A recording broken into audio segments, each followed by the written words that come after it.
to loosen up than matching, and I'll try to set up the camera. So I'm just going to hit some balls around. Is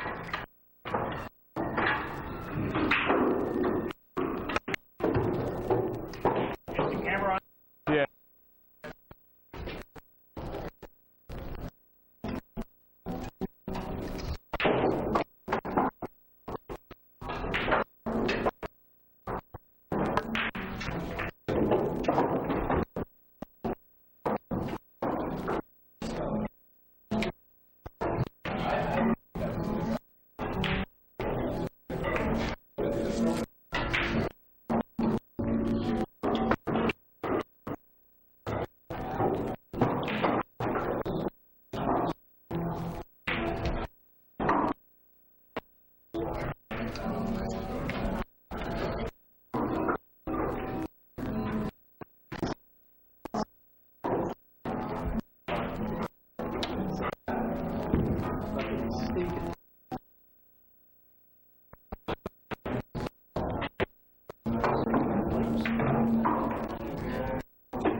So I guess you're all in a good spot right there.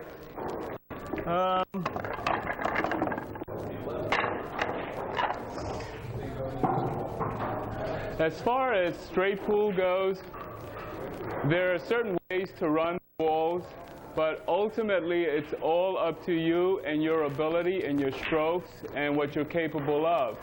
The shots that I can take and get the cue ball out of the pack might be different than what you can do. You have to remember that whenever you go into the pack, you try to go in there with enough force to be able to get the job done and get the cue ball out of the pack. Sometimes we have situations like this, and we hit this and we get stuck.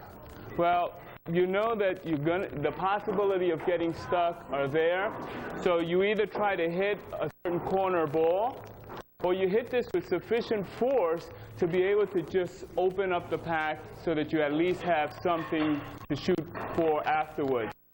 A shot like this would not be as advisable as if you had a ball here, because then you can hit this and not worry too much about getting stuck because you've got a safety ball here. So right here, if I was playing position for something, for a break shot or something like that, I would take this ball into consideration because I can hit this and not worry too much about getting stuck. I might be able to baby it a little bit more. The harder you hit these balls, the more accurate you have to be. So this would be a key ball for me to get myself out of trouble. Whenever you go into the pack again, if you go into the pack at an angle like this, it's not just to hit the pack and hope for the best. You have to try to determine how the cue ball is coming off of this ball and which ball it's going to hit here. Because if this ball comes off of this 3 ball and hits the low side of the 3, well, action is going to send the cue ball back down table because you're hitting the low side. By hitting the low side, then the ball is going to carry them down there. If this was a little bit higher, then we can see that I'll probably hit this much fuller, and now I can hit harder because this is going to take all the energy out of the cue ball. If this is a little bit lower, then you can hit this with draw because you're probably going to be hitting the top side of this, and the draw will hit this and not prevent it from getting too far away towards this side of the table. When you hit these over here, you hit the draw. The cue ball wants to go this way, but the draw wants to bring it this way. All right? So the lower you are here, then this one almost requires you to hit stun or stun draw or draw so that when you hit the pack, you come out towards the middle of the table. You always want to try to be as close to the middle as possible. That's the geographic center that allows you to shoot in all directions. So this is where you would want to be. If this is higher, depending on what part of the ball you're hitting, this one we would follow and come out towards the center of the table. So this one will almost require you, when you shoot it, to hit it so it comes out like this, towards the center of the table, as opposed to just coming out flat and then you're ending up on the side of the table over there. So that's where I'm always trying to be, right there in the middle. If I come off of the pack over here, let's say I have this as a break shot. Well, if I hit this just plain, then I'm going to stay stuck back here. I don't have a safety ball, so I'm in trouble. Let's say this was the start of the opening break. I would want to hit this, make the ball, have the cue ball then come around this way towards the center of the table. If this is close to the end of this ball, then more than likely you will be hitting this ball. By hitting this particular ball, now I can hit with the opposite effect, follow with a little bit of right, so that when I hit here and it hits this ball, it comes out this way, back out towards the center of the table. So the further you are over here, then on this side, I would want to hit this so that it comes back around this way. All right, so that's a little bit of a discussion. We'll go into but again, it's all dependent on your ability and your stroke. I've seen straight pool matches. I've refereed straight pool matches. I have hundreds of videotapes. You can have people in the booth who are knowledgeable, experienced players and are commenting, I don't know why this great player who is shooting a shot. I find that kind of strange that you have guys of this caliber second-guessing each other. For the most part, they're, correct. But it's all a personal thing as to why you shot this ball instead of that ball. The bottom line is how good are your numbers? If you've got good numbers, it doesn't matter how you run them. Ephraim Reyes, saw him play pool. He's not really a straight pool player. He entered his first event and he won it. Everybody couldn't believe that he was running the table. They weren't the classic patterns. But the thing is that he was running and he was winning.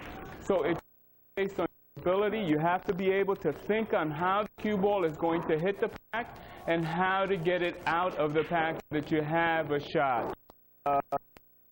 So this one right here, we'll start it off with this particular one here. When I have the cue ball here, I can see that I'm going to hit this ball on the 2 side, which means that if I hit it hard, if I hit this ball hard, the force is going to send it back this way. And so therefore, if I try to hit this with follow and right to try to bring it out, I'm fighting the angle.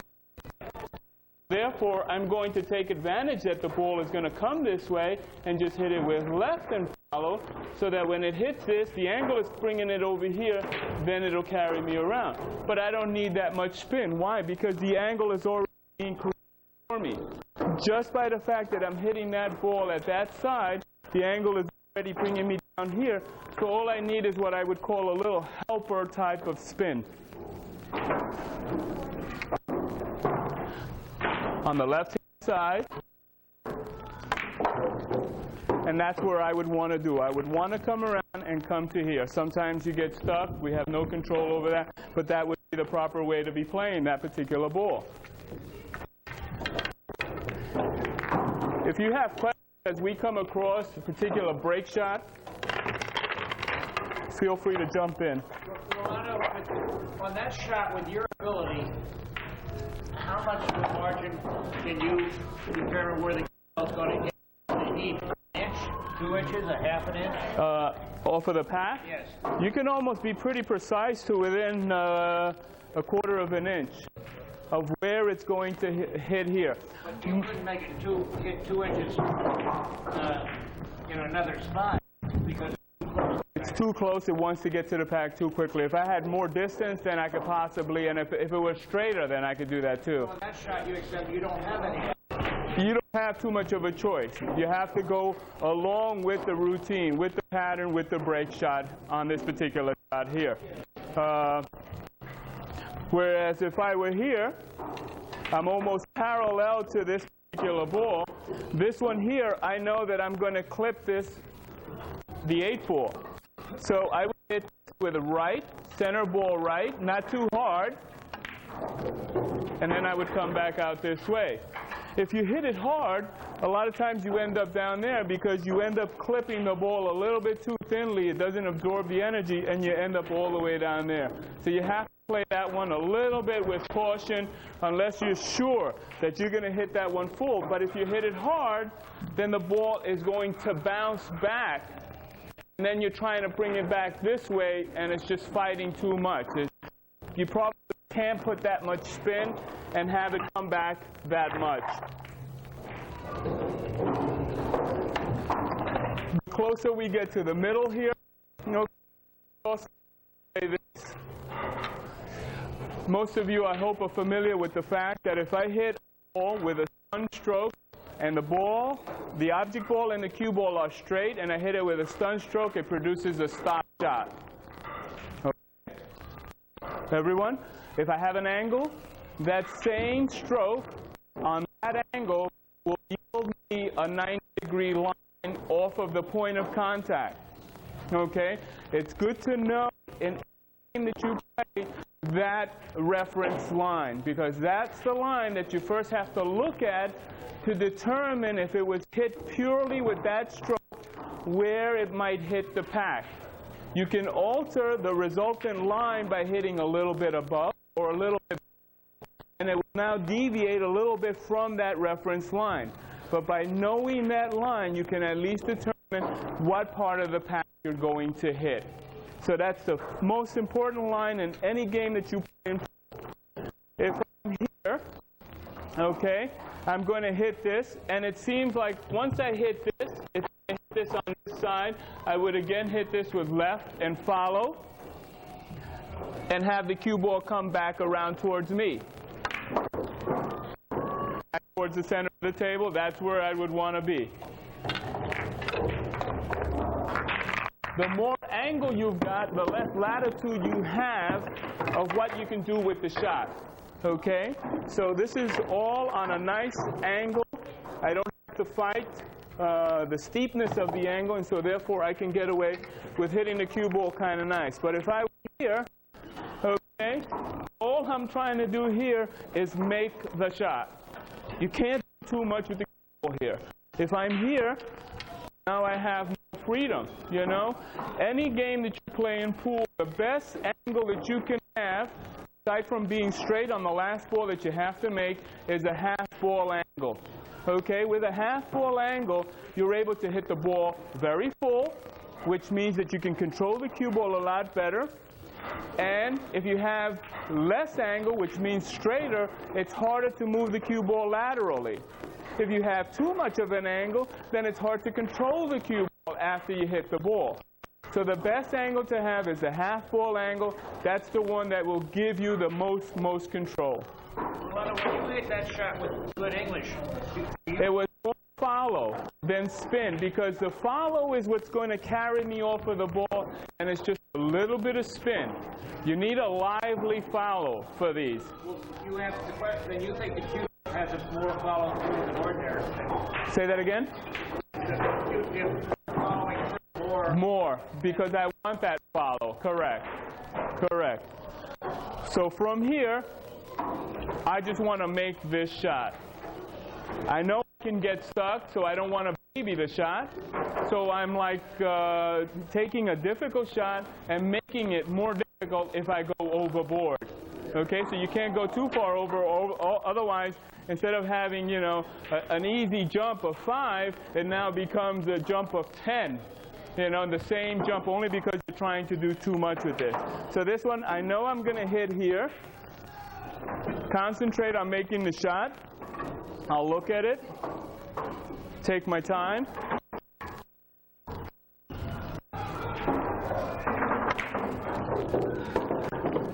I couldn't really foresee that, because I thought I was going to hit it a little bit fuller. I didn't hit it that hard, and yet I hit it enough so that it hit, it bounced out, and it carried me right into the pack. Everyone scratch. Don't let anyone tell you that that particular shot or that particular shot should have been hit a certain way, because they all scratch. All the pros I've seen scratch off of the strangest, easy break shots. So, you know, you can't always predict how it's coming off of the path. Now, if I'm here, as you can see, from here forward, I had the luxury of going forward. I had the luxury, if I was parallel to this ball, to hit the ball and come out this way. The further back I got, then I started to carry it this way. What you need to do in order to practice all your break shots is start out with something parallel to this ball and have this one on the same line. And see how much of the ball you hit. Put it in between both balls and see how much ball you hit. And that's how you practice it. It's better to do it with two, where one caddies for the other. But if you don't have someone to caddy for you, you have to do it yourself. It's very time consuming, but it really yields a lot of good results. So if this one is here, I don't want to go forward, because now I'm hitting this ball much forward. In order for me to carry it this direction, it might bounce me right into the pack. This particular one, I wouldn't want to do that. If I do it, it will be with less spin and a better follow. Just plain center ball follow. And this is what I got. I got it to come out flat. I was afraid to scratch, and so therefore this is why I shot it this way. So I didn't really get where I wanted to be. But instead of shooting that one like that,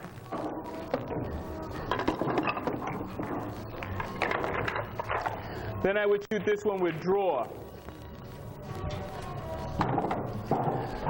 I would shoot this one with draw. Draw left, so that when it hits the pack, it comes back towards me and fights a little bit to stay in this particular area.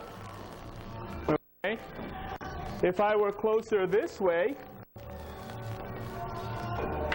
Rolando, yes. on that particular shot, though, use a lot of force because you will, even if you hit it with draw, you can go in that other corner now, right? Not when they're not.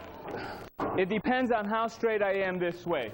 The more angle I got, it's very difficult for it to come back. It can happen, but it depends on the angle we have with this particular cue ball and which part of the ball I'm hitting over here. So you don't want to use too much force, but you have to use that and judge it, a little bit. Yeah, medium hard. If I have this as an angle, then it's easier because I'm going to hit that one ball thin, and now it's going to come back this way a little bit better. Okay, you would want to hit it a little bit harder so that it doesn't stay and get stuck here. You would want to hit it and come out right towards the middle of the table.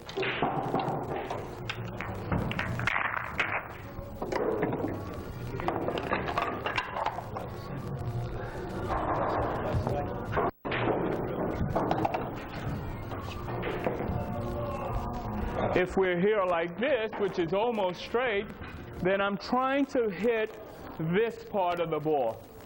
I'm almost straight. I need to clip this and probably loosen up a few balls so that I might have a break shot afterwards. So this particular one, I just come right, judge it to hit the 13, and hopefully end up with something. There's nothing much more that you can do with that particular shot other than hit it harder. You're trying to dislodge this one a little bit, and hopefully the cue ball can come out to here. From here, you can possibly shoot that into the side pocket. Questions on that on that series of break shots? So if I'm here like this, which way am I going? You're coming this way, towards the middle of the table. Okay? If I'm here, same thing. If I'm here, it's almost optional. You can go either way from here. You can hit that one, or you can hit it a little bit fuller. Again, it depends on the stroke you use, If I use a high ball, first of all, the 90-degree reference line that we're talking about is from the point of contact. So from the point of contact, 90 degrees is going to hit this one on the full side. So I see that already. If I'm going to hit this on the full side, if I hit it with follow, ever so slightly, it's going to go in front of that line, which means now I'm not hitting this one full. I'm carrying off of this one up much better.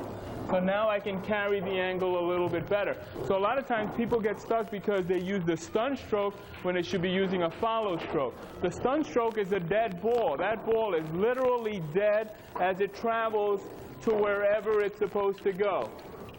This is a dead ball. This is no spin on this cue ball. It's just dead. It's just dead because once it made contact, it had no choice but to go in that direction, as opposed to the one with follow, where it has more life to it.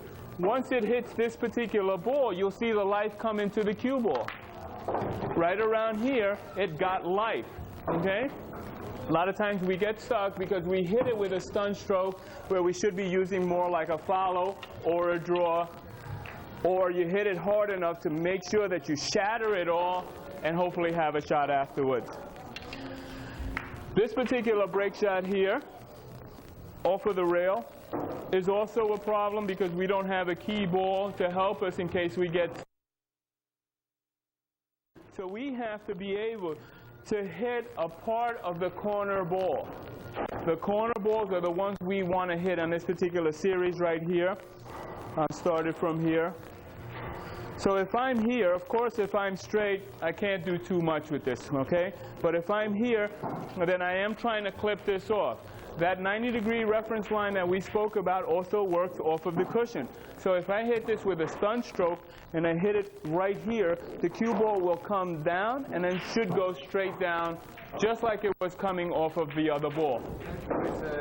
It's a center ball shot. Center ball stun stroke, yes. Okay, so 90 degrees off the obstacle into the rail and from the rail. It comes off basically at the same angle. As it goes into the rail? Yeah. Huh?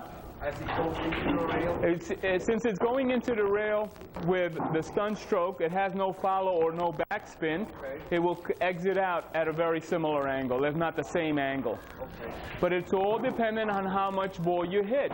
Because if you hit the ball a little full, that 90-degree reference line is now going to be slightly further back, which means now the cue will exit coming back towards us. If I have this here, and I hit it pure, what is pure? Pure means that this ball goes into this part of the pocket. Okay? If I hit this ball pure, then that stun stroke is going to go straight up. You see, I stopped it, but it was going straight up. If I hit the same shot, and I hit just a tad more ball with the same stroke, now it's going to come back towards me. I'll still make the shot, you see? But I didn't do anything but just hit a little bit more ball. If I overcut this ball ever so slightly and I make it by hitting over here, see if I can do that. With the same stroke, now it's going to go in front of that line. No.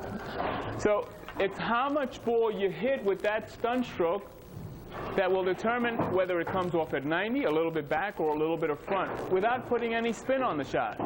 Okay? Rolando, at your level of skill, do you treat the pocket on occasion to change the variables? Not on a shot like that. No, I don't have too much of a margin for that particular one. Do you rather play with English than with that? Huh? Do you rather play with English if you need to than with ball fuller or slimmer? No, I'd rather hit the ball fuller or thinner and not use the spin, because the spin is the culprit that affects all of us regardless of the game that you play, whether it's snooker, billiards, or pool. When you hit the ball on the left-hand side, it deflects to the right. When you hit it on the right, it deflects to the left. So now I'm making a difficult game more difficult by having to offset what I'm aiming at in order to hit you. So if you can play it simpler by no spin and just hitting the ball along the vertical axis and hitting the object ball thinner or fuller, then you have a better chance of having the cue ball go where it's supposed to go. But now if you use spin, I have to aim over here in order to hit you. So I have to aim over there with left so that it hits you correctly.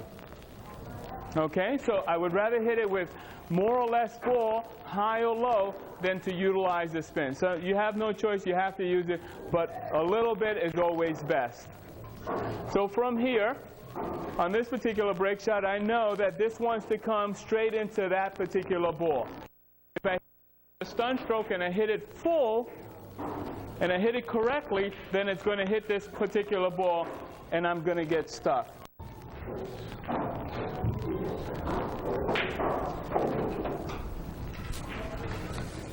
Yep. So right from here, we can see that if I hit this correctly, that's where it wants to go, with a stun stroke, with no spin whatsoever. I hit the ball a little bit too full, and it even came back a little bit, as you can see. I didn't put any spin on it. It just happened to have a little bit of this ball, and that's what happened to us. We got stuck right here.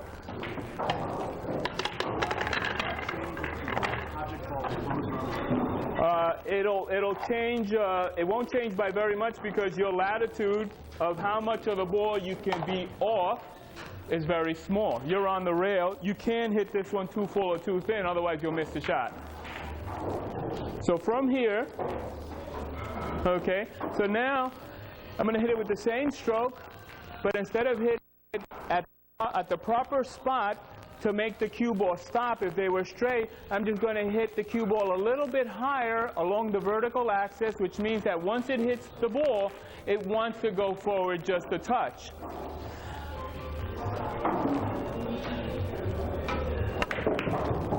That's all I did on that particular one.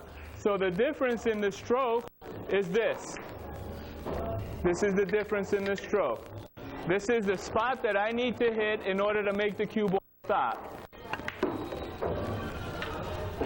All I did was hit it just a little bit higher, and what it does, it puts a little bit of follow on this ball, and that's the difference between the two strokes. One was just a little bit higher, and what happens is when it hit the ball, it came off and it had just a touch of follow, and I hit this one a little bit better.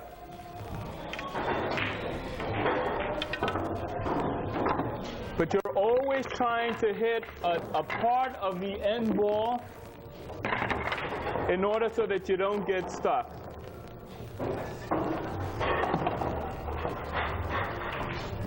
From here, if I didn't want to hit that one, I can come back and try to clip this particular ball. Okay, so I have options right here open for me. But I don't want to just come in there and hit this unless I had no choice. If I had no choice, I still have a choice from here. Just hit and try to catch a part of this ball. There are times where you have no choice, that you have to try to come in there and you try to hit it hard enough to shatter them so that something will come up, something will show up for you. We're here. This particular one, I can go and hit that one, or I can come and hit this one. So you almost have a number of variables there for you. Another break shot that is kind of nice is when you have this particular shot from here. From here, if I hit this with a stun stroke, it's going to go from there right into the pack here. But if you hit the cue ball with a certain stroke, and it hits the object ball, and then the cue ball hits another object ball, what happens is that the cue ball still retains the information you hit it with, and it will still react off of that second ball as though you had hit that second ball directly. For example, go ahead and shoot.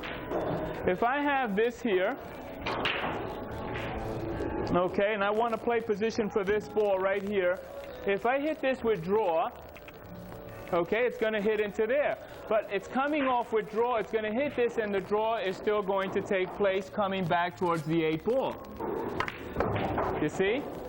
So, on that particular break shot over here, I can take advantage of something like that. If I hit the cue ball with follow, or just a little bit of follow, I can hit the shot hard, because what will happen is that once the ball comes off into here, the mass of the pack wants to send it in whatever direction, whatever part of the ball that you hit. But the follow now will try to like hold it back by putting brakes, because the pack wants to send it in a direction, but the follow wants to bring it back towards the pack. So on a break shot like this, you can hit this one firm. You can hit it with a follow type of stroke, and no matter what part of the pack you hit, a lot of times it will just stay in that particular area.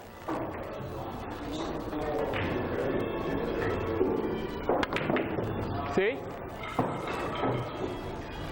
If I didn't do that, it would have wanted to continue coming down here.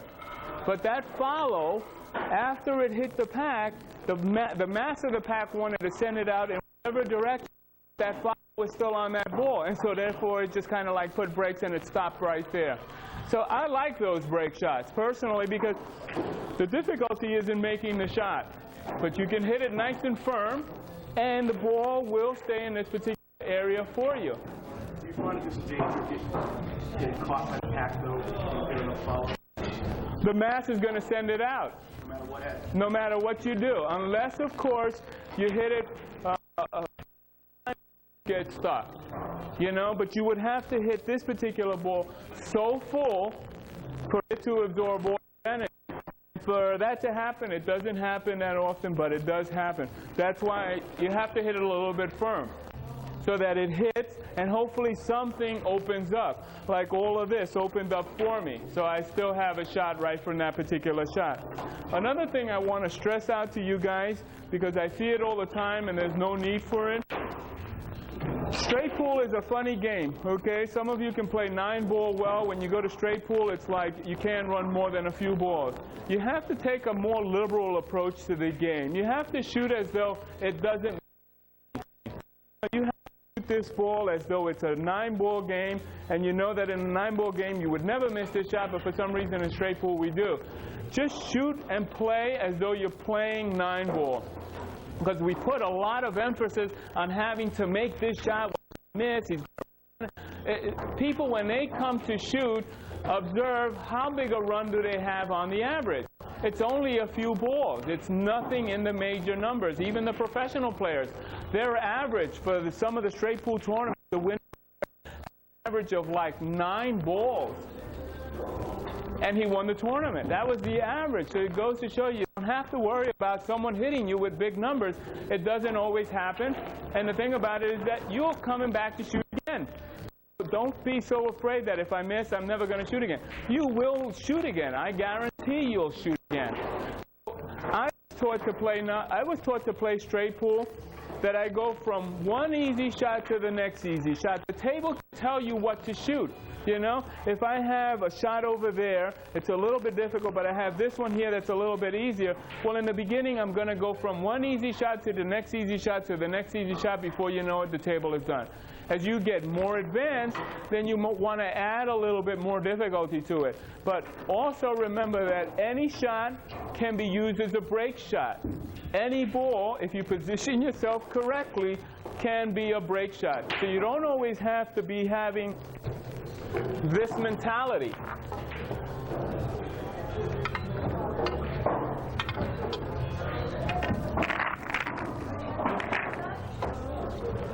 We're here now, okay? What do I see a lot of people do? They want to preserve this at all costs.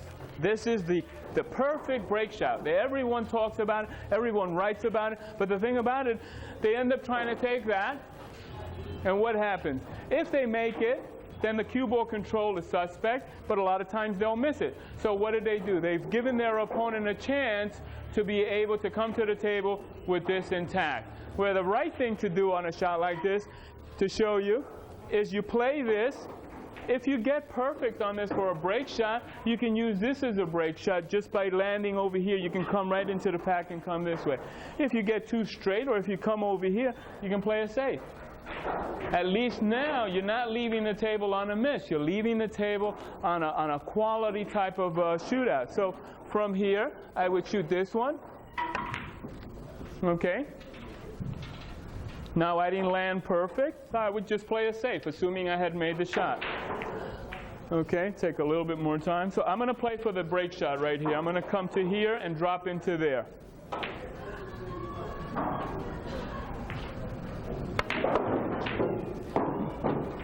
Okay. Any shot in this game can be used as a break shot. One of the true great players of all time was not even a straight pool player. His name was Luther Lassiter. And he was known for anything could be a break shot. Anything. And once you start to get a feel for that, you don't care what you have. You know that from anywhere you can break it. So from here, as you can see, I can come right off of this pack, off of this ball, and go right into the pack. So anything can be a break shot. Remember that. From here to here, this can be a break shot. You hit it right, that could be a break shot. How did you hit that ball? With draw. Okay? If you're here, and this is here, this can be a break shot. Okay? So anything could be a break shot. I just want you to get into your head that you don't always have to preserve that perfect break shot. Because if worse comes to worse, you just play a safety and let the other person deal with it. Try not to leave the table on a miss. Try to leave the table on a safety of some sort. Okay? We'll work our way around here. If I have this as the 15th ball to shoot, and I'm fairly straight, this one requires that I hit this rail, I hit this rail, and I try to clip this part of the pack. Or I can try to go to here, and then come back and try to hit this part of the pack. How do I determine this pattern? On your ability, you know, because if you can hit it with enough spin and control it so that it comes to here and comes this way, then you know that that's the way you can go. But if you feel that you can't do it that way and it has to go 2 rails, then you have to go 2 rails. If this is close to the pocket, that will also help you to determine. If I'm close to the pocket, from here, I don't have to play it to that 1 rail and come over here. From here, I can hit this ball a little bit on the thin side, catch this part of the rail and then come across this way. If I'm over here like this, this will also tell me that I can go to this rail, that I have to go straight and come here. So where this is at, along with your ability, will tell you how to hit this particular ball. So if I'm here, I want to hit this at an angle like this with a touch of right, so that once it hits here and it hits there, I clip the 12 or the 11 ball.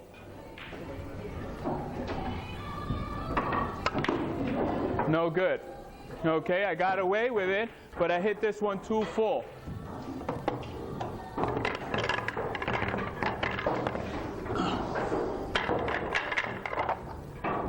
So I needed to hit that one thinner.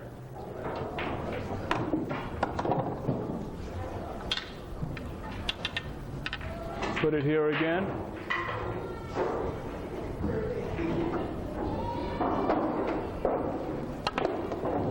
Okay, that's the way I want it to go. To hit this, I missed it, but at least I was shooting for the right part of the ball. If I'm here, Now you were saying that's the right part of the pack. yes.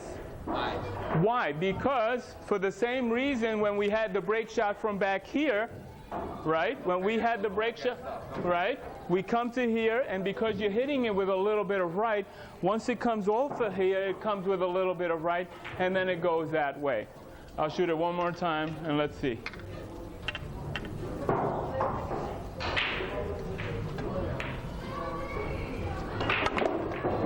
Same thing. But it comes off of here with right, and it comes right to the middle of the table. That's why you would want to shoot it that way. Now, this way, it's more difficult because you can't get the speed from the cue ball. This one, because it's so straight, you have to rely more on just getting the cue ball over there. You can't hit it with too much with follow or draw. If you hit it with draw, you might get stuck here. If you hit it with follow, it'll hit here and definitely go around the pack. So this one here is not as effective as though it was right here. Okay?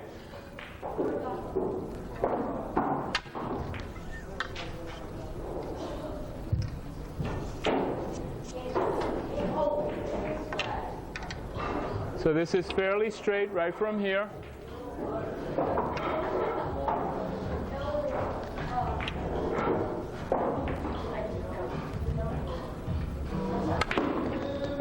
That's the best that I could do. I really wanted to come back over here, but because I was too straight, this is what I had here.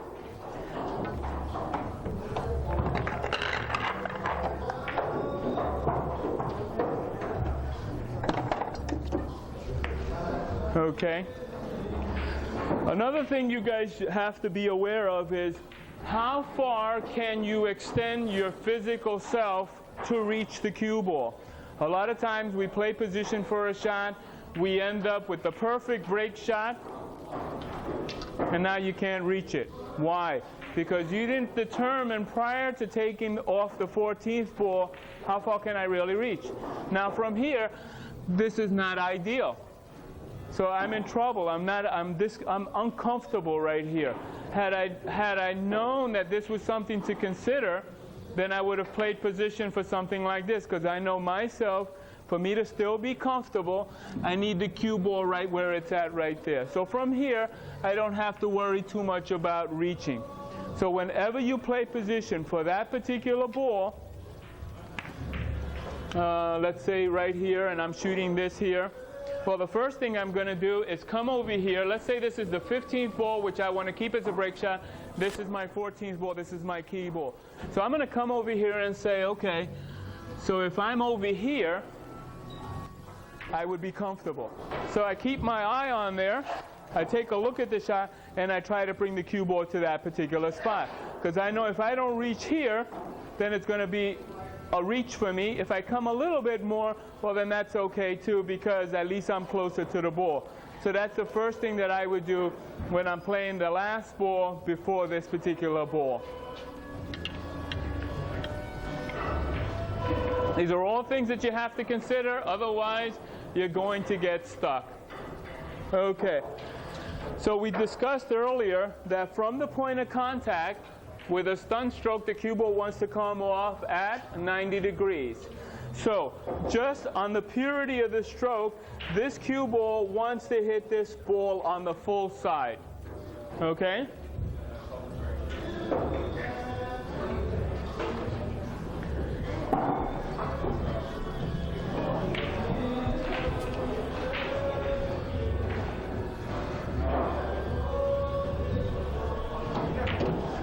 From the point of contact, we can see that it wants to hit the lower part of this ball. Okay? Now this is all dependent on what part I hit here. I just want to make the shot. But this particular ball wants to hit this one either full or a little bit below center. So I would hit this particular shot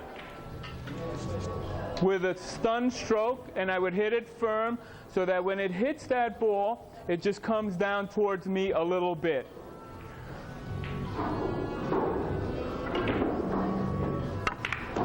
As you can see, it did hit the lower part of this ball. We kind of figured it out. Had I hit it harder, I would have landed over here. All right? So that's very important to note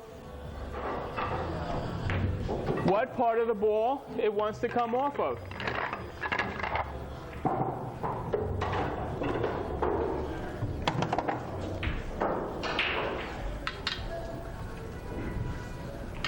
Same shot.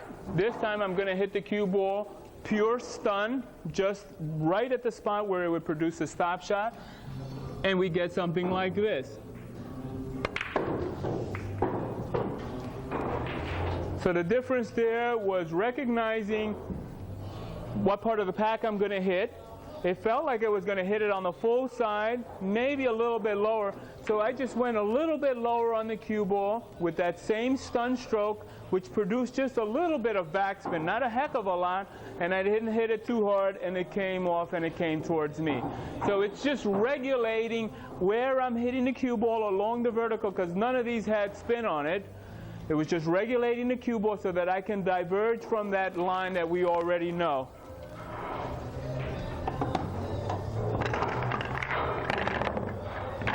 Sometimes we all get stuck because, one, we misjudge. We misjudge what part of the ball I'm going to hit, and I'm hitting it a certain way to have it do one thing, but maybe I clip this one a little too full or a little bit too thin, and so the reaction is like, oh my God, how could they have done that?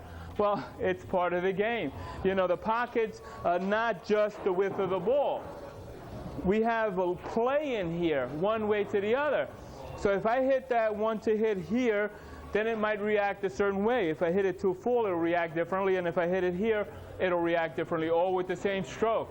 Now, if I hit it with the same stroke, and I hit the center of the pocket 3 times, just by regulating that part of the stroke, I can also change the angle of the cue ball, how it comes off of that pack. Okay. There are times where I might be in a situation like this, and I don't feel like I want to baby the shot. I know that the cue ball wants to come down towards this part of the table. If it comes to this part of the table, it has no choice but to go back up. So therefore, I'll hit it firm enough so that it hits the pack, it comes down to here, and as everything is assuming its places, then this ball comes back up for position. So if I know that I'm going to hit this particular ball on the low side, I might shoot it like this, with pure draw.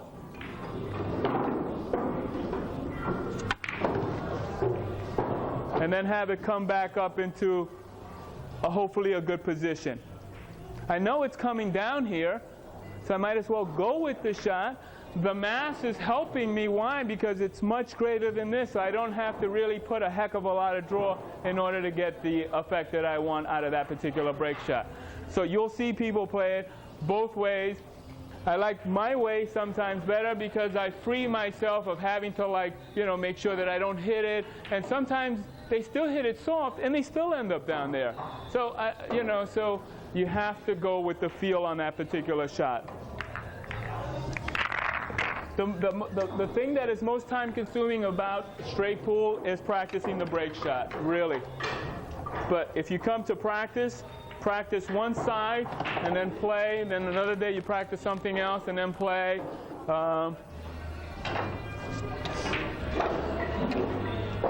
If this ball is on the low side of the table, then this one almost requires us to hit this with follow with the same type of an effect that we were looking for when we came off of the back of the pack, to try to get me back towards the middle of the table. So from this one here, if I'm on the low side here, okay, I can hit this one with follow and a little bit of right and have it come back towards the middle of the table. That's where I'm looking for, okay? If you hit it flat with no spin, you might come down this way. If you clip it on the thin side, because of that spin that you had, if you put left-hand spin, it might carry you back towards this way. You always want to get in the pack, do your damage, and go in the opposite direction. Let the balls do what they have to do, and then, you know, hopefully you'll get into position. Of course, as in any game that you play, speed is the difference. The difference between landing there and landing a little bit further is going to be the nemesis that you'll always be confronted with.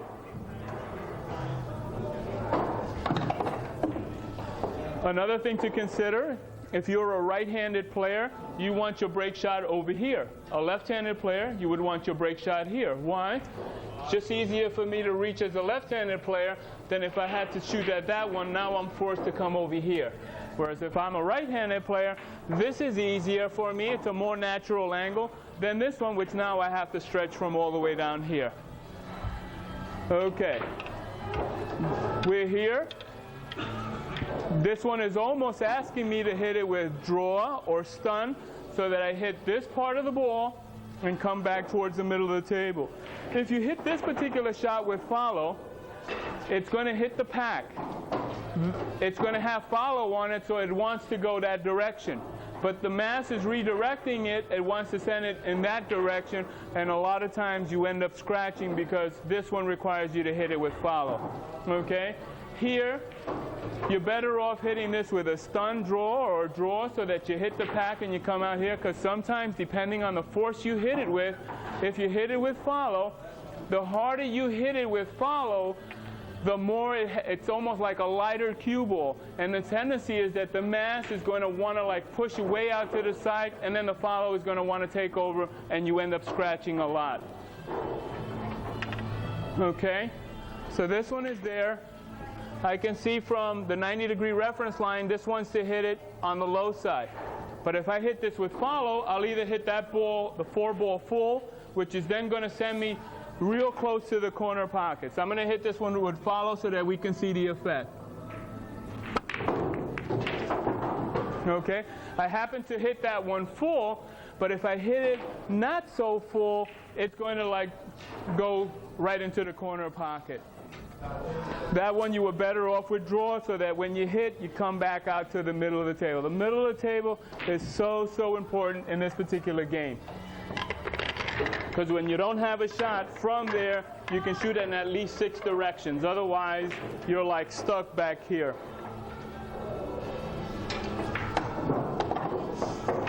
Questions? Any questions so far? Any break shots that we haven't covered? Yeah, if you have a shot and you come from below, you have a shot inside up, go to the front and come back into the rack. Say that again. How position these balls? How? The 12 ball goes on the foot end of the table. Like here? Okay, from here? Right. You have too much ground to cover for you to arrive here with sufficient force to shatter them. The best thing to do here is to try to clip a part of these two balls so that if I clip this part of the ball, the 11th one comes out.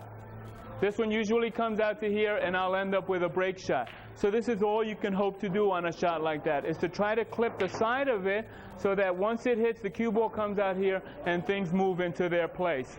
You can't arrive with too much force unless you're hitting this one very thin. And then you're losing the cue ball. you don't want to lose the control of the cue ball as well. You just don't want to let this one just like go wild and stuff like that. So if I'm here, I'm going to hit to there, to here, and hopefully end up with a shot. That's the best that you can do. I got to get lucky. I got to get lucky to hit this, have things move into the position, and I end up with a shot. There's no guarantee, you know.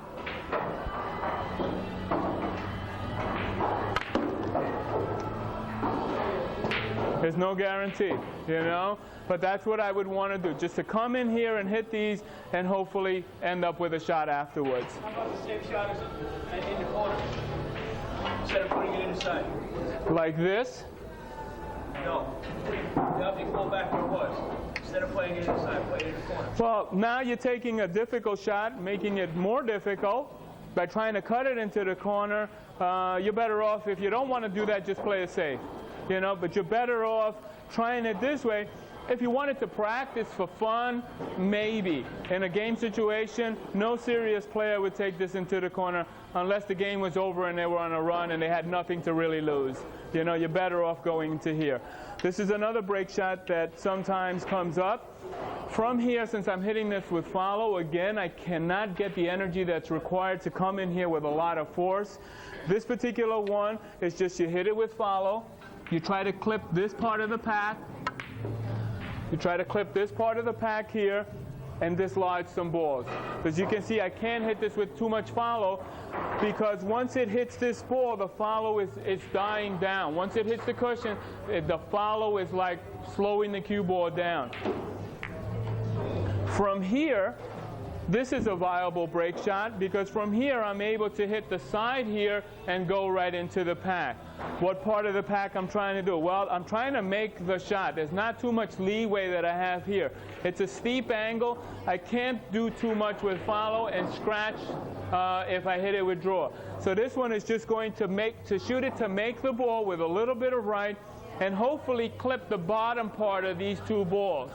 Because if I clip any part of them, then the cue ball might come out to the side and it'll leave me a shot over there. Miscuing a lot. So I'm miscuing not because of my tip, but because of my technique.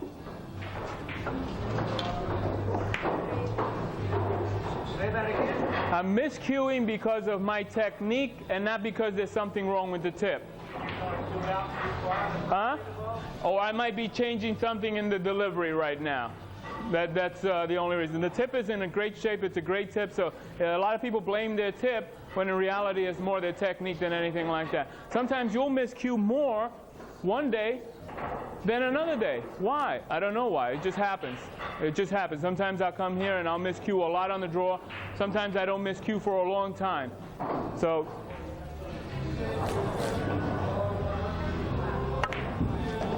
clip that part of the pack. If I'm lucky, okay, that's how you run 100 balls, with a little luck. Rolando, for the benefit of the debate, obviously you can have thousands of drills. Go back to basics. Do you personally have any single drill with you would recommend for a deep player to do over and over again? Just practice putting the cue ball systematically and methodically in set spots. Just literally, you start off from here and you shoot them. Then you move this one to here. And you literally, that's how the best drill is to practice the actual break shot. You know? Okay. Well, just a couple more here. This is another good break shot that comes up when the ball is like this. I personally don't like them, but you get a nice force right into the pack, and this one is to play that particular ball into the side pocket. I don't like it because the side pocket has no luxury of giving me a shot if it's close. If it's not right on, one of these points is going to send the cue ball out. Sometimes you have no choice and you have to shoot them, and it's a personal thing. Some people like them, I don't like them.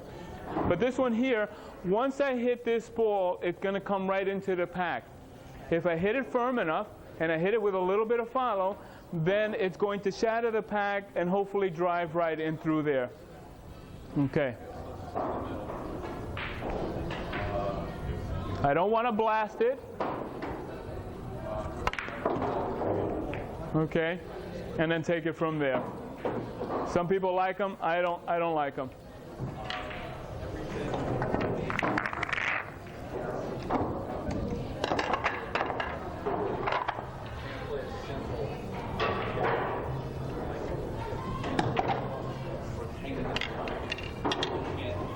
Okay, you also have to practice your safeties. Safeties are very important, as you know. They buy you time.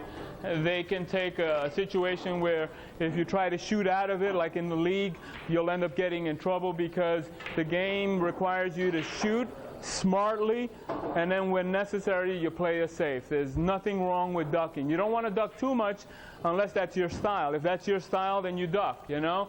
But it almost like holds you back. It almost like you're playing with a little bit of fear that you can't make the shot or this is not a good percentage shot. You have to sometimes go out and shoot, you know, because that's how you win, by shooting, not by ducking. Sometimes you have to take a little bit of a chance. Remember that if I miss, I'm going to shoot again. So I'm not too worried about that. If I miss, I'm never shooting again. So that's the thing to also remember. You don't want to be reckless and take weird, strange shots. But then on the other hand, you know, don't be afraid to put a little bit into it, you know. Remember your technique. Remember your what you need to be doing on each and every shot, and let it ride. So from here, I don't have a good angle. I'll do this. A good drill also is to experiment by hitting this ball and seeing what takes place, by hitting this ball and seeing what takes place in safety situations. In a safety situation, by hitting the second ball from the corner, we get this type of an effect. Okay, so this is a good safety situation right here. Now, in that particular shot, would you take the shot, make the two, and play this safety like that? Yes. Yeah. Try to draw the cue ball back to the head rail. Well, no, because in a way that doesn't do very much for you. What you want to do is you want to put your opponent, yes? That's an aggressive safety. The other one is totally More passive. You see, if you're down here, right, your opponent, and we'll talk about it, is going to dislodge some balls, and now they've put you on the offensive wherever you go, they might leave a shot. Okay. You see? So this one here, what you're trying to do is by hitting the pack, and if you hit it from this angle, this one comes out more. Okay? Not today. But sometimes it does. I mean, that's the one that usually is the one to pop out. Maybe they're not tight or something like that, but that's the one that usually pops out. So you don't want to hit them too hard to send these balls back into the pack. You want to leave them in a situation where your opponent can come down here because you're leaving them a shot. You can't push them too far over here because you might leave them something. So they're in a slight position here where there might be a problem for them, you know. So this would be the more aggressive safety to play for. Rolando, what's your opinion if you're down at the other end of the table playing safe off the end rail? Right. You do the same. You try to do the same thing. You can't do that with any precision. You can end up easily with the cue ball frozen to the back, but you don't think much about which ball is going to hit. Well, if you're here, let's say you shot the ball and you ended up here. Right. Well, from here, you're trying to do the same thing. You're trying to dislodge balls. A lot of times, people try to hit this one ball, but you have to kind of roll it. If you roll it, the table could take it away from you. It might veer off in one direction. If you don't hit it perfect and you clip the 15, well, it's going to carry them off this way. So some people play that kind of safety. It's not, unless you were close like here, then that might be better. But rolling it from this distance would not be the right thing to do. The right thing is to come from the pack. Is that what you're saying? And all I'm trying to do here is try to hit this so that it hits this particular ball. The fuller, the better. If you're the 11 ball from this side and the 7 ball from that side. Now the thing is that if you hit this one, if you don't hit it full, it's going to carry them off and come this way. So you don't want to hit them too hard to send a ball to the rail. What you want to do is just basically just move the balls around a little bit.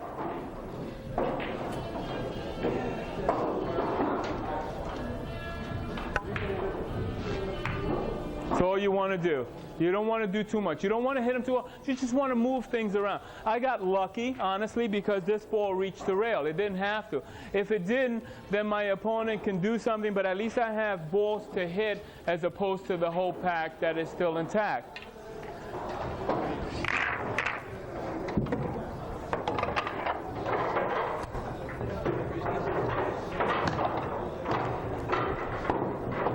From here, you clip the 1 and you send the cue ball down there. From here, you can hit the 7 ball. Again, it's okay if something doesn't reach the rail because you just want to move the stuff around. You would want to have something reach the rail, but if it doesn't, that's okay too. You know, in a situation, sometimes if you don't see a good safety, then you're better off maybe just buying sometimes by moving the balls around a little bit. You know, and then your opponent might take another scratch, but then you could buy some time by doing that and then getting out of the situation by just playing an intentional safety.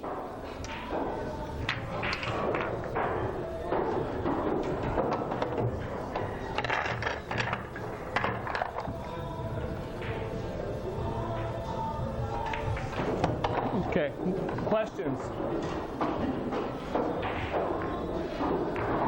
Questions? Any questions? Yeah, I have one question, Rolando. Yeah. Shooting from behind the pack, like to hit the second ball in. Uh-huh. You put any kind of spin on the ball? You need spin, because if I'm here, I don't need spin. Why? Because the angle is there for me. If I'm here, I have to create more of the angle because I can only hit here, and then I need the spin to bring me over in that direction. So if the angle is there for me, less spin, don't have the angle, then I have to create the spin going into the pack right there.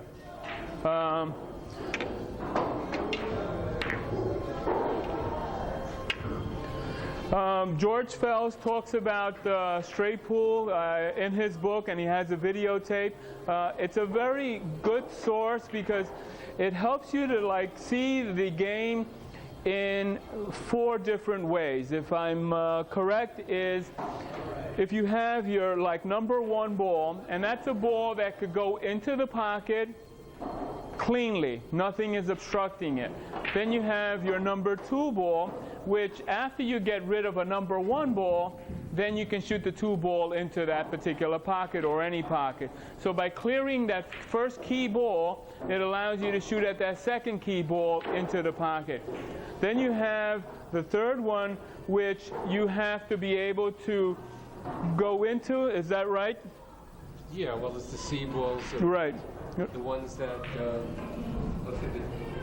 You have your first, which is clear. Then you have your second, which requires you to move something. Then you need the third one, which is almost like a key ball to break a little cluster. Okay? There's a fourth one, but I don't remember them in the order. But it's a good source of straight pool to have. I'm just going to shoot it here. Didn't matter there. So from here, I'm here. This is a problem here. Okay? I need to break this up. These are all kind of clear. If I get rid of this, if I play position for this, I might be able to go into the pack. If I'm over here, I could probably go into the pack. If this is gone, I can shoot this. That can go into the pack. So all of these are options for me. I wouldn't want to shoot this to here and then shoot this to break this up because I still have too many balls. I can get a better break shot than that. I wouldn't want to come over here to use this as a break shot because, again, I could probably do something else with that. So from here, this is the way I see them. Okay, I shoot this.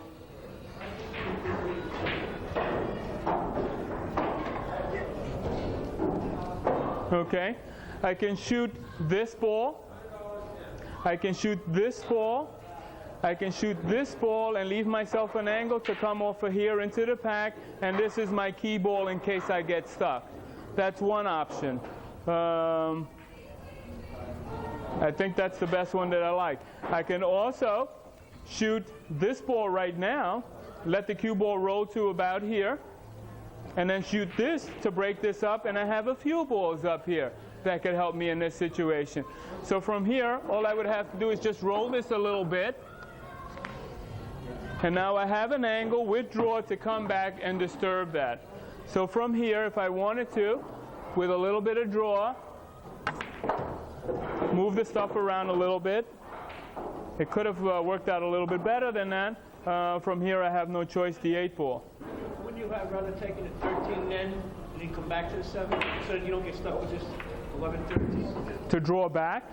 Yeah, when you play the 2, take the 13 out and then play like the 11 and then the 7. Oh, I see. Yeah, you could have gone that way too. You know? Yeah. In a game situation, you're going to think a little slower. You're going to be a little bit more deliberate. I just went for that one. It could have worked out better. Your way could have also worked out just as well here too. That's why I'm still doing what happened right there too often. Ending up with that. Suddenly I have to make a combination. Uh-huh.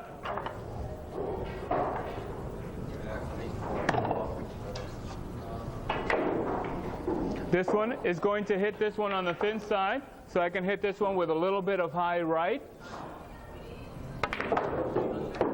Come out towards the middle of the table. From here, if I wanted to be aggressive right away, the angle is nice and it's nice there for me. I can go right off of this ball into that one. What happens here sometimes is you'll hit this and come this way, but you really want to hit this. If you hit it on the low side, it'll go down there. So this is the one that I would hit with a high ball. But I'm in a slight problem here because I would have to reach, so I really wouldn't want to do that. The other choice that I have here for me is to play the 10 ball. Let the cue ball go down and come back towards here. I could then possibly either shoot this as a break shot into here. This particular ball doesn't go, so I won't consider it. I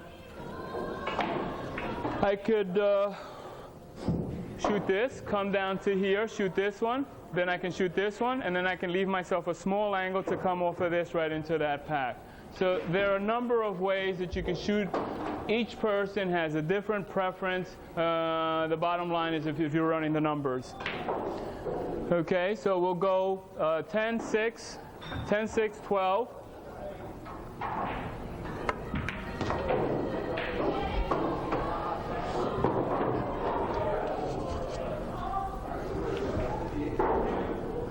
Ten, 6, 12, and then 8. I came back too much. All right. So I can shoot this one right now, or I can shoot this one and break them up. It's up to you. It's up to a personal preference here. I probably like this one because I'm going to hit this one on the full side. So this is the one that I would shoot right here.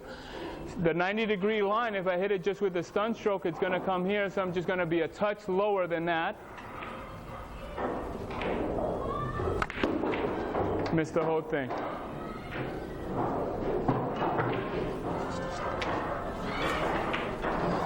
After the 8 ball, I'm going to shoot the 7 ball. So I want this 8 ball. I want the cue ball to be very close to the rail.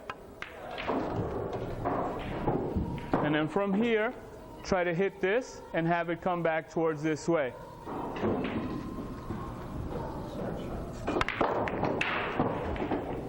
And then take it from there. Yeah, I had to on that one.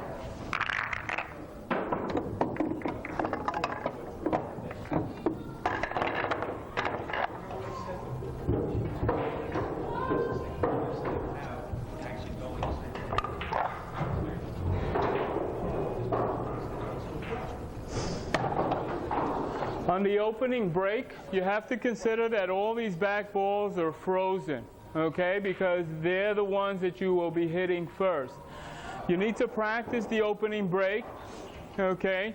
I have seen and have had good results with playing the ball a little bit to the left of this diamond so that the angle is already there for me.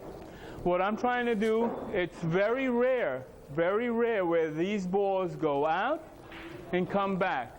And yet everybody is shooting for that perfect break shot. It doesn't happen that often. It rarely happens. So I like trying to have this ball just reach the rail and come down to here. I want this ball to go out and come back towards here, and I want to leave the cue ball down there. So I'm not really striving to have both of them go in and come back out. Okay? So by experimentation, if I'm here, I already have a lot of angle, I need less spin. If I'm here, I have more angle. I have more angle here coming off of this ball. From here I have less angle, so I need the spin to carry the cue ball to come back around here. So I have found for myself that if I'm to the left of this line, and I hit this with follow and just a touch of right-hand spin, I want this particular ball to stay up here. This is where I would want it to stay, and then I would want this cue ball to come over here. Okay? So this one here, I hit it too full, and by hitting it too full, it carried it down there. Try it again.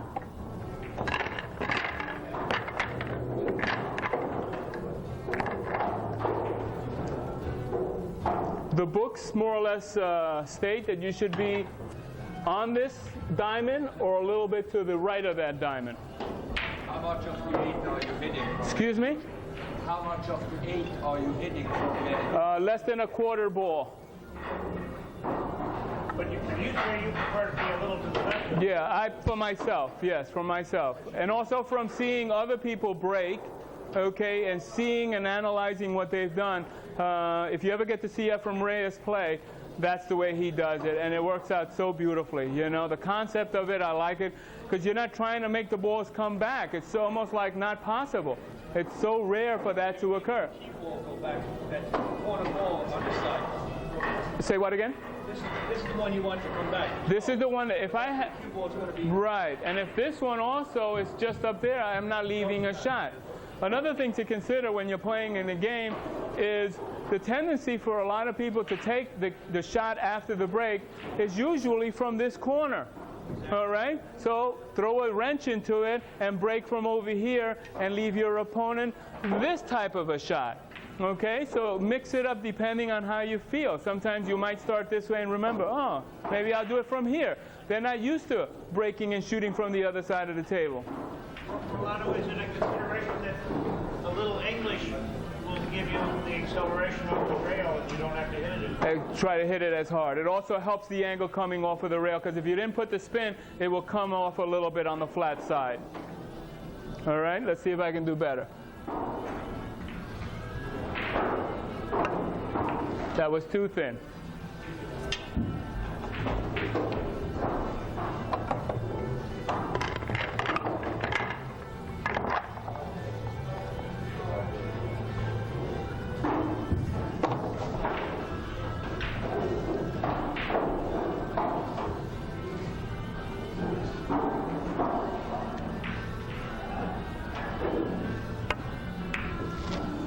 That's the one that I want to stay there. These are the ones that I want to come back in there. This is what I would be shooting for on my break. Okay? Is exactly. I would have hit this one just a little bit fuller. I would have had these come back more. Okay, I hit it thin. That one did what it was supposed to do. The cue ball came down, and that's what I'm shooting for on the opening break. But you need to experiment. Experiment from the line here. Go a little bit to this side. Over here you need more spin. Over here you need less spin because you're hitting less ball.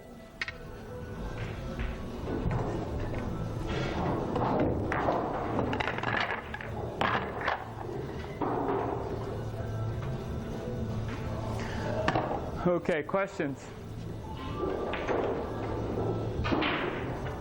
No questions.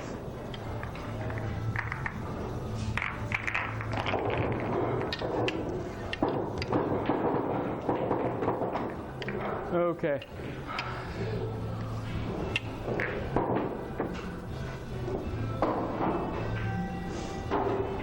Sometimes you need to manufacture your own break shots, okay? This is the lay of the table. This might be a possible break shot, okay? This might be a possible break shot. This might even be a possible break shot. But right here I have a good opportunity to go right into the 8-ball and move it down a little bit better, okay, into a better position for a break shot. Sometimes that's what you need to do, is just manufacture your stuff right here.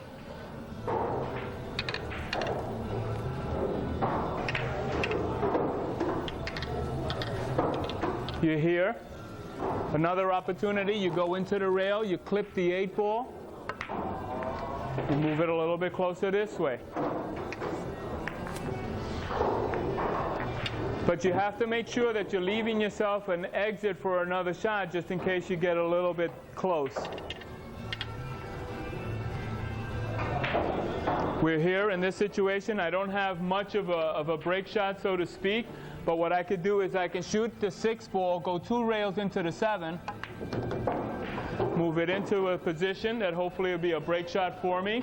So you can move the stuff around for you, you know.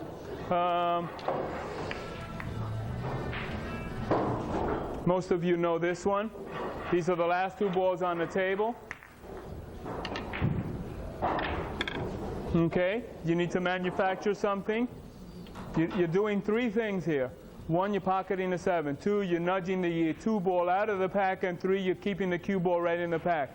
So all 3 things are being done. Your focus is on just 1. Pocket the ball with the stroke and everything will take care of itself.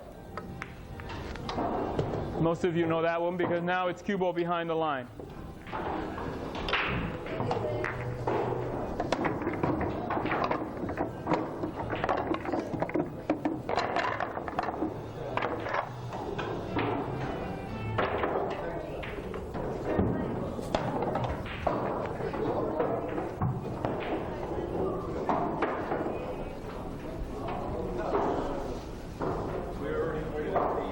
Okay.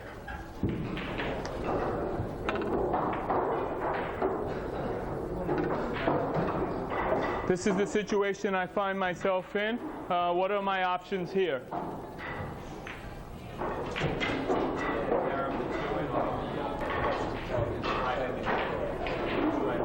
Right, exactly. So, what's your name? David? I go right into the 10 ball from the 2 ball and have that do the damage for me.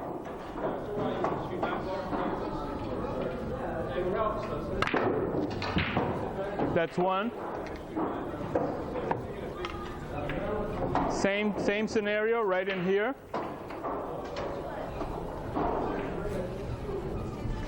I have the cue ball, I can put it here. I can shoot the 2 into the 10 and have the 10 go into the pack and do the work for me.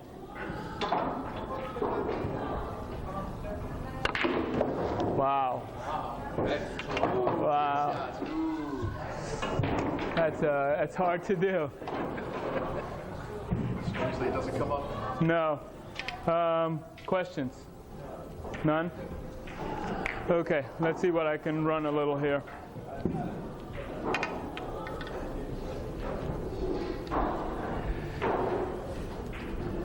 So that wants to hit the 3 ball full. So this is just a little bit below center, and I can hit this one firm. Because that one was going to take all the energy out of the shot for me. I could shoot the 6, but then this is going to go into there, and I might create problems for me. I want to get back out to towards the middle of the table to shoot the 3 ball as my break shot. Shoot the 12 with just plain center ball follow.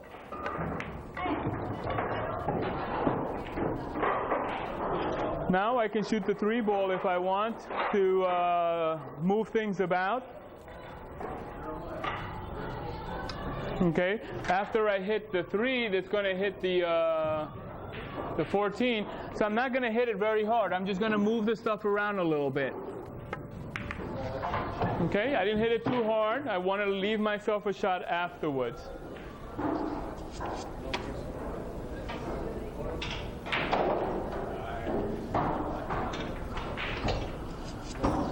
I'll shoot the 8, and then I can shoot the 9 ball afterwards.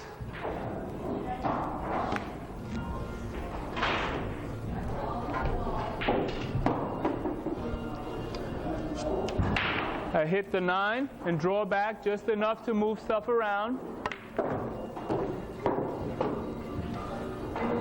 This is looking as a good break shot right here.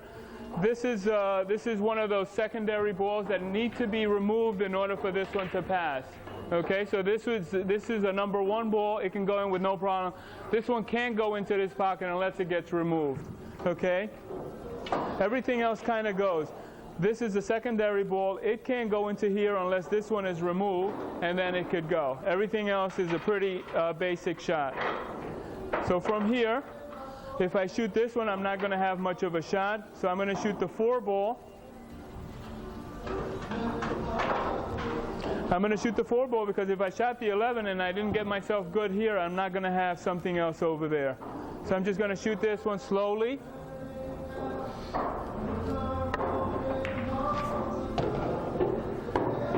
So I need to work this area. Somehow I need to get here, and I need to get rid of that soon.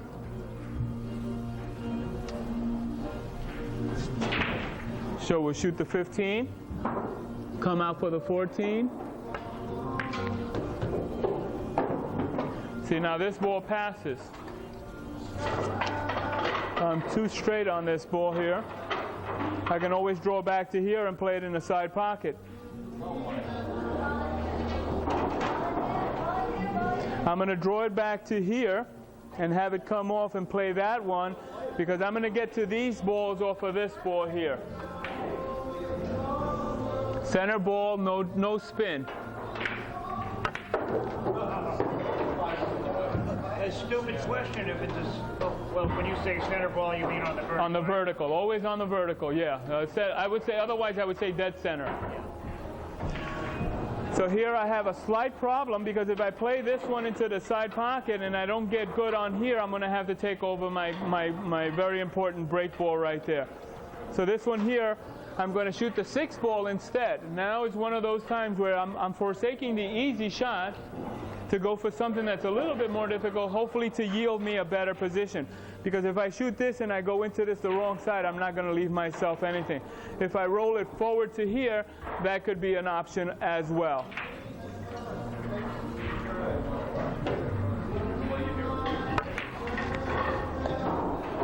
So now I have the angle to take care of this right here.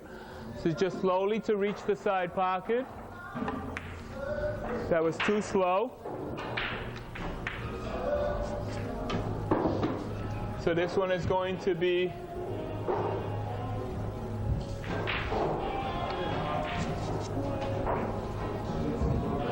I'm going to play for this ball, but if I don't land right, I have this as a safety valve also.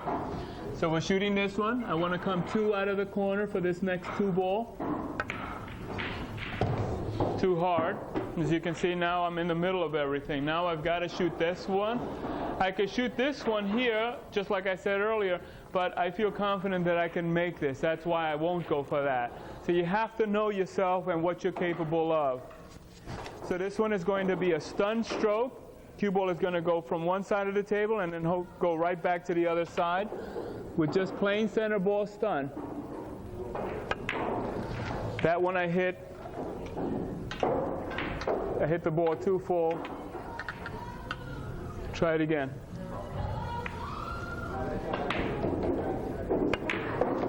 That was better. That's the way I should have reacted.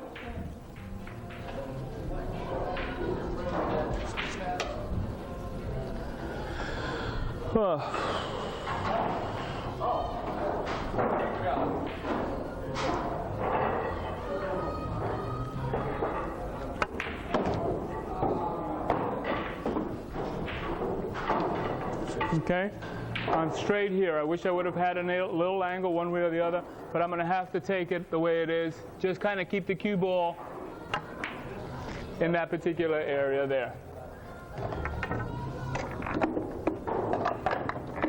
Questions so far? Any?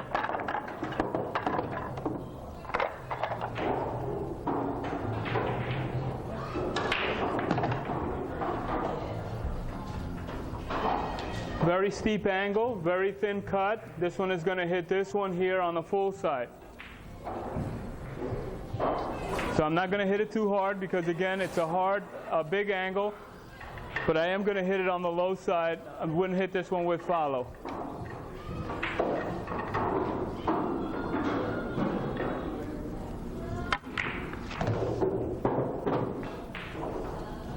Okay.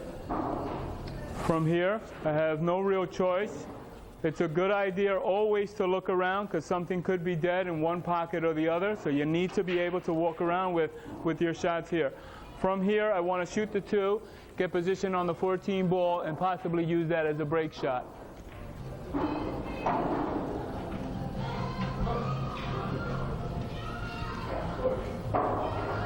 Center ball.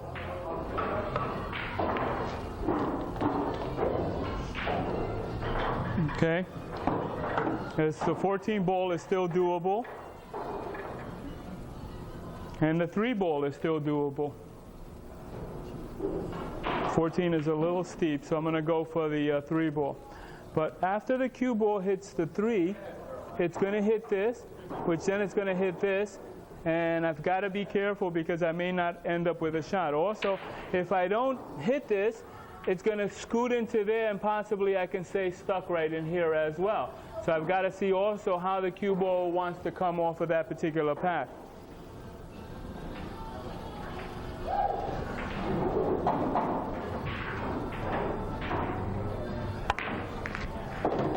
Just the way we talked about it. So now I have to come up with a good shot right here because I've got only part of the pocket there for the 4 ball.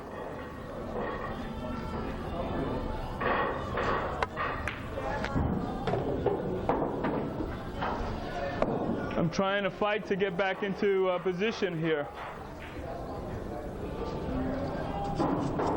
Shoot this, let the cue ball come across here so that I could possibly shoot the 6 ball next.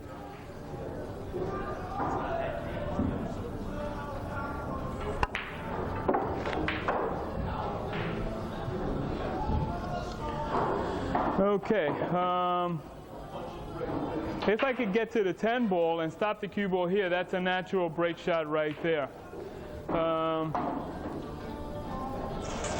How do I do that? I say to myself.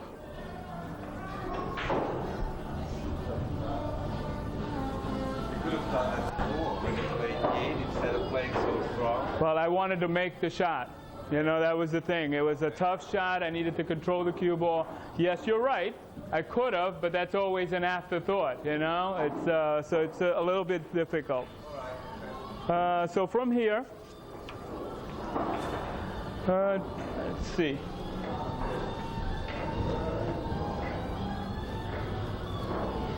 Okay.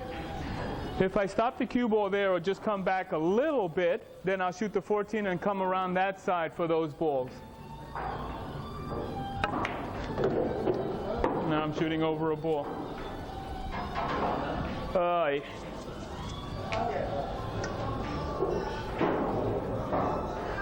I'm not comfortable now. No spin, center ball.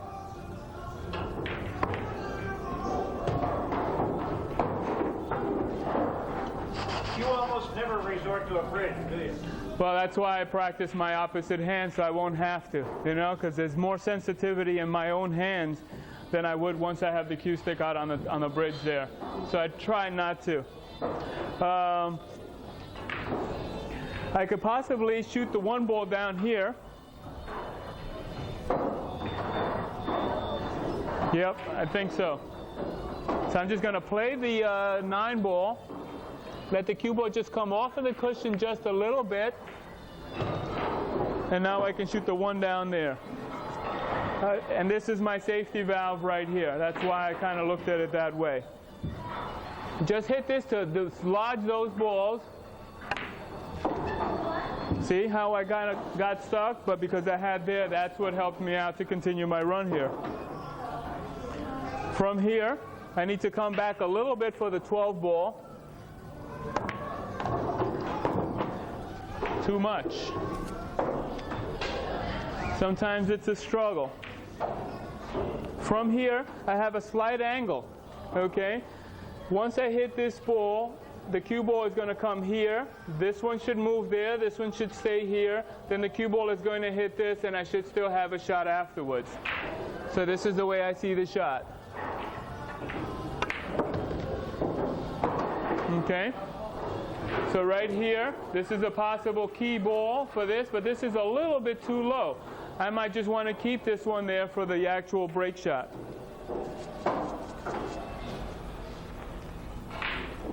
Yep.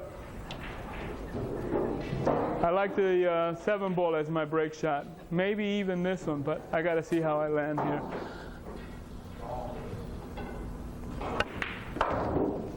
Why did you choose the 11 instead of 13? Because with this one, I would have felt uncomfortable with the angle. I needed to hit it like baby it so it doesn't get away from me. This one I could have hit it with follow, and I knew it couldn't get away from me. This way, I'm going this way no matter what, and I'm trying to resist from going down there. So that's why I shot that particular ball. So from here, I'm going to shoot the 15 ball as my break shot. And kind of like left myself like this. So it's a 7-13 with the angle for the 15 ball.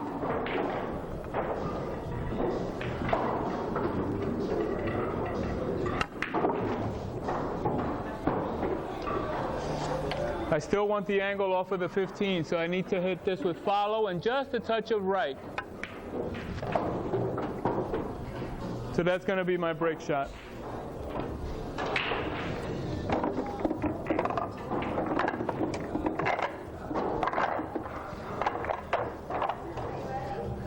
Take advantage of some of the straight pool tapes that we do have there, because that also shows you a variety of break shots. You hear the commentators talking about the game, why one shot is better than another shot. But just like I said earlier, if you get that same person who's in the booth on the table and someone else is commenting on their game, you're going to hear the same thing as though they're amateurs. And these are the top players in the world. So this one is going to be follow, more stun than anything, so it's going to be like a stun follow, because the angle is going to send me into this pack right here. So this is more like a stun follow. See the cue ball? Didn't get away from me, same thing. So I like those break shots. So this is a problem right here. So you have a ball that can go into the pocket. That's your number 1 ball. A number 2 ball can now, a number 2 ball will only go into the pocket once you clear the number 1. The number 3 set of balls here needs to be broken up, okay? And the number 4 ball is the ball that you would use to break the number 3. Those are the 4 shots. That's the way you should be thinking of your game. Okay, you try to get to your problems as soon as possible while you have the luxury of balls, while you have the luxury of getting to the ball one direction or the other. The longer you wait, the harder it becomes to do the same thing. Okay, so right here, I have an opportunity to break the pack a little bit more from the 3. Okay, and I have these 2 as my safety valves in case I get a little bit messed up. But if I let the cue ball come to here, then I can go into that, rearrange that, and I still have a shot in one direction or the other. So this is just plain center ball at center, dead center. I would have wanted a little bit more angle, but this will have to do. So this I know, if I hit this correctly, it wants to hit the 8 ball. So that's what I'm shooting for, because from the point of contact with that stun stroke, I go right into the 8 ball as the shot.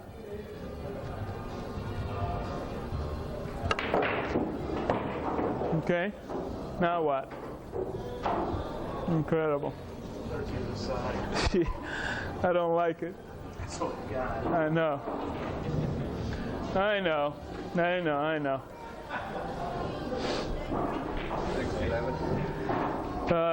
No, from here, I'm on 1 foul. My opponent might do it back to me. I might like the bank better than the cut, but you're probably right. I'll probably go for the bank. No, I wouldn't want to just freeze the cue ball to here, because then my opponent might be able to shoot that down there. Unless I wedged it in here, but then my opponent's just going to tap it. Then you might tap it, so you're like haven't done anything to your advantage here. Okay, so now I'm going to take my time on this one, right to there.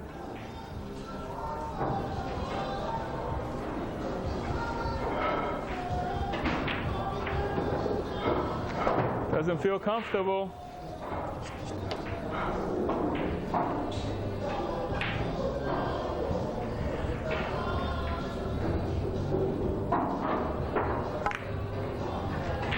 Nope.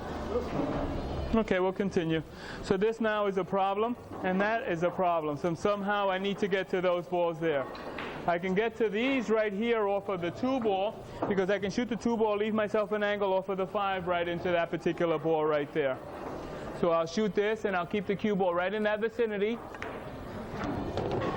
Now, I can shoot this, not too hard. I can still shoot that ball now. But this is getting close to being the end here.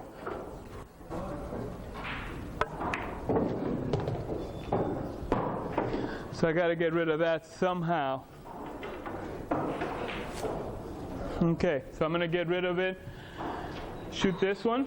I'm going to keep that one there. I'm going to shoot this one, and then come to over here, and then possibly from here just nudge the ball, and I have any of these that I can take a shot up afterwards. It's still a tough angle, and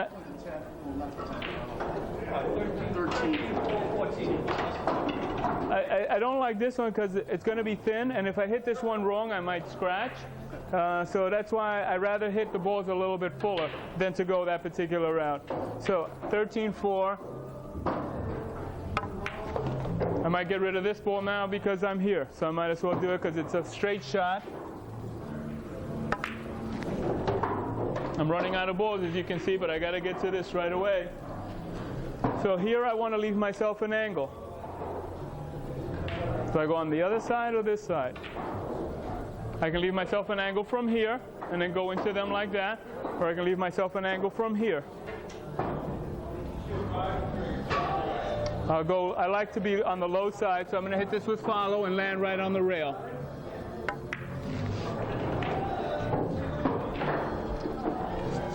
All I want to do is just come off of this and just hit this ball, hopefully just rearrange them. I don't want to hit this too hard.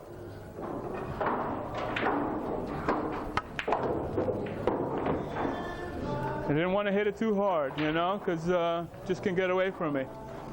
So from here, I follow for the 6.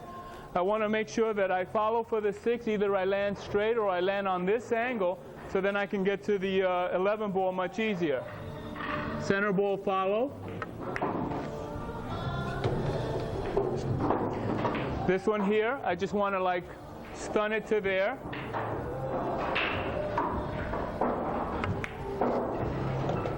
This one here, I come 2 rails around for the ball into the side pocket. You could follow this, but you would have to play better speed control to land for this particular ball. Whereas if I shoot this and I come around here, I can hit it a little bit better, and I could be a little bit, I feel more comfortable with that. So this one is just follow with a touch of right. Better speed is what I needed on that one. So now, I need to land somewhere here. Right around here is where I need to land. Would you never change in such a situation? Change like from the 7 as a break to the 12 as a break? Yeah, I said that earlier. Absolutely. Yeah, absolutely. That's what I would do. But they're both equally tough. With this one here, I know that if I make this, I might get a break shot. From here, I have to do too much, and I'm already close to the rail, so I don't feel comfortable around that particular one. So this one is just plain center ball.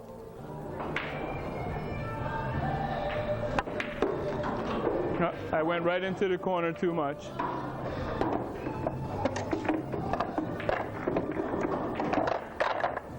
That's what happens when you get out of line. Now what do I do here? Safety, okay? So just all I want to do is just do something like this. And send that down there, okay?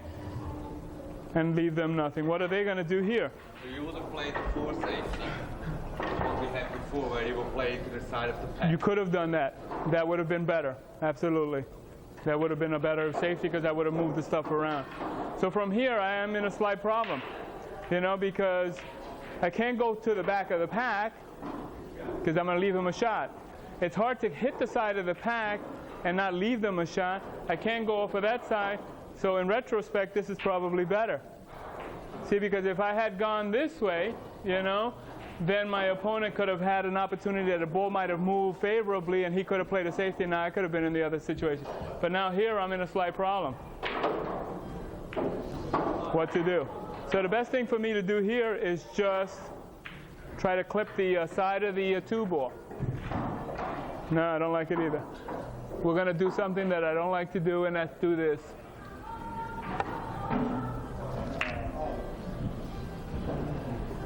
And I left the shot. So I hit it too hard is what I hit in that one. So now we're back into running mode. Hit this to hit the pack. What could happen is that I can hit this on the low side and send the cue ball down table. I can hit it wrong, and I can hit it over here, and then it comes into here. So you may not want to do too much on this particular shot. Just shoot it, come back towards the 10 ball. Just move things around a little bit. Because if I had come into here, it could have been redirected there, or I could have been redirected there. So that's why I opted for not doing too much. It's either the 10 ball into the corner, or what appears to be a pretty easy combination into there. How about the 5? How about the 5? Let me see. You're right. How about the 5? That's another thing that happens. Sometimes we get locked in one part of the table that we neglect another part. So you always have to be looking, you know, as you saw right there. So this one is just going to be hit with stun. Okay. These need to be taken care of. So I'm just going to hit this 10 ball. Just nudge this a little bit, hopefully to there, so that I don't block anything as well. I don't want to move another ball into another area where it's blocked. That was good, because now at least it could go in either pocket. So all of these can go somewhere. As soon as I get rid of this, I can get rid of that. I get rid of this. These can go in here.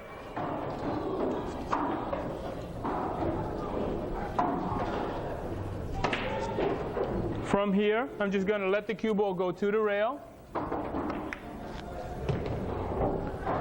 The 8 ball. I got to run. Okay. I'll take a copy of the tape. Okay. This is terrific. Thank you. So from here, I'm just going to go into there and just move those balls around a little bit. Okay.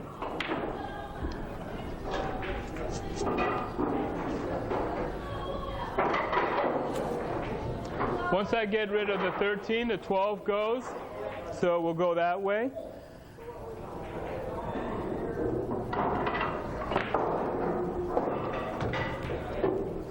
The 12 look like it's going to be my break ball.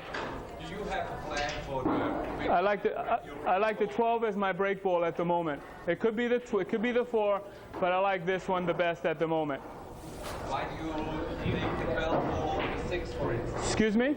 Well, because number 1, it's a little bit closer to the pack. Number 2, it's a little bit lower onto the pack. This one is just a little bit further away, and it's a little bit higher. So that's why I would prefer that one. If worse comes to worse, anything could be a break shot, you know? So from here, I need somehow to get into here, because otherwise I'm in trouble. So from here, what am I going to do? I'm going to shoot the 2, the 3, the 7. I'm going to shoot the 3 to get on this side of the 7 so that I can come around this way for these balls. So I need to be over here somewhere.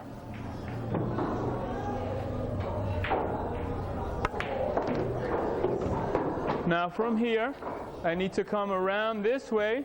If I get in trouble, I have this or I have this. So it just worked out that way.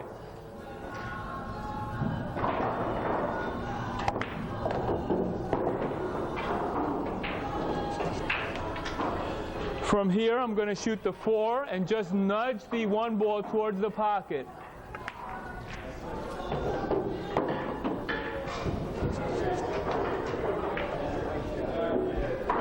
Okay? I want to come to here.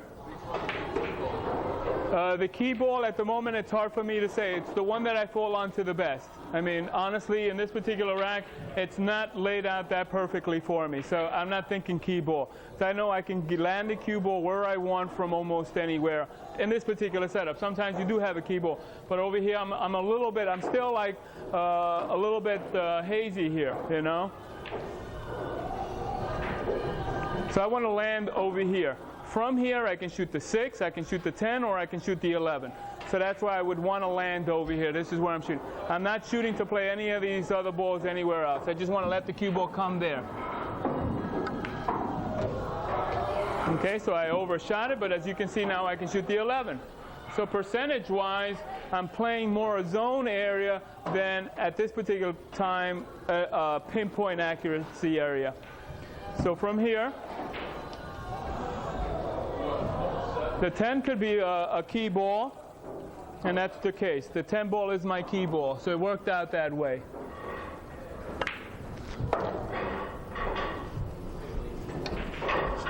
So from here, I just need to stop it right there. And then, depending on the angle I've got, if I've got an angle, which I do, then the first thing I'm going to do is, where can I reach from? The middle of the table, so that's where I'm going to shoot for, right to there.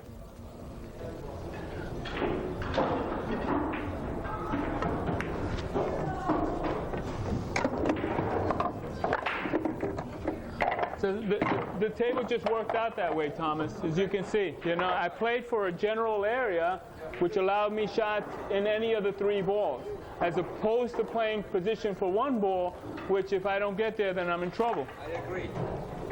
I was just interested in your thought process. Yeah. Sometimes it's clear. I use that as my key ball because everything is laying out that way. But I was struggling there for a little bit. Now I'm back in line. Now it's a whole nother rack. Come over here. This wants to hit this on the low side, as I can see from here. Okay? So I have 2 choices. I can hit it soft and let the cue ball just come to here and then dislodge, or hit them a little bit harder and then go and let's see what happens. So I'm going to hit this one firm.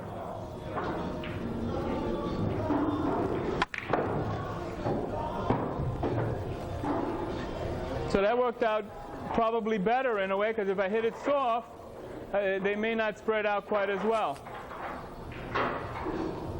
Okay, so from here, I can't shoot that ball. Shoot the 11, 14.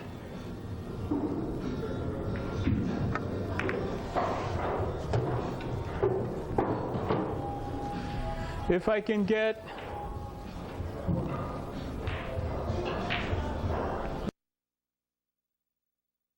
so right here, okay, I can shoot the 6 ball, get rid of that, then at least that could pass.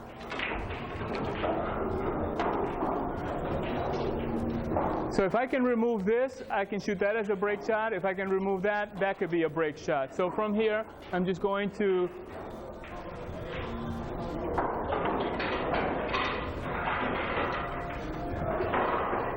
shoot the 6, the 8, and then try to remove something from here.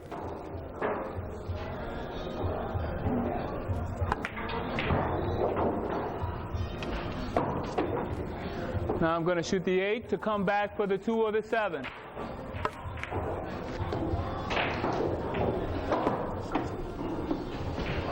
Now I can shoot the 2, then the 11, and bounce back out to the middle of the table for the 7 ball as my break shot.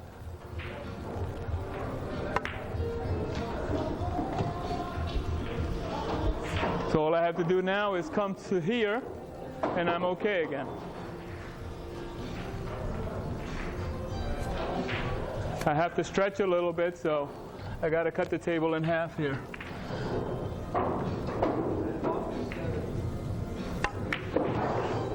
So now I'm okay again. So right here again, I look at this and I'm going to hit this on the full side. I'm not going to hit them that hard anyway. So this time I hit it with just a stun draw and just hit and come back a little bit. That's all I want to do right there. I can further break this up right from there. That's the way I would rather go. If I came over here and I played a follow in to break this, I might get stuck over here. So this is why I'm going to try to draw back to here to shoot this, so at least things are breaking out in front of me.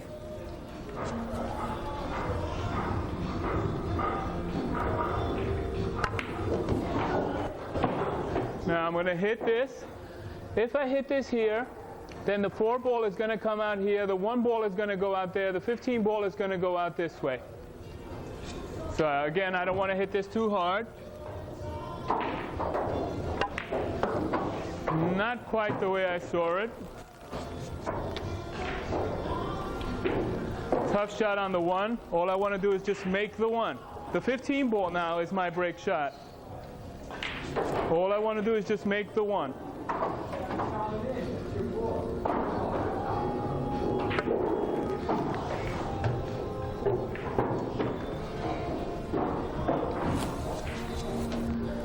$15 ball is my break shot. So all I'm doing here is I can shoot this one, but it's just a steep angle, and I don't like it that much.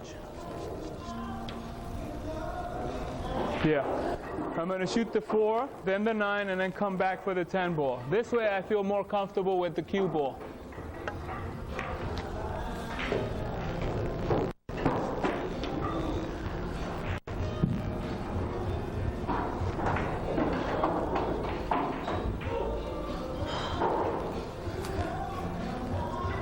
Follow to the rail. Change my mind here. Okay, I might shoot the 4, the 13, get on that ball and follow down for this one.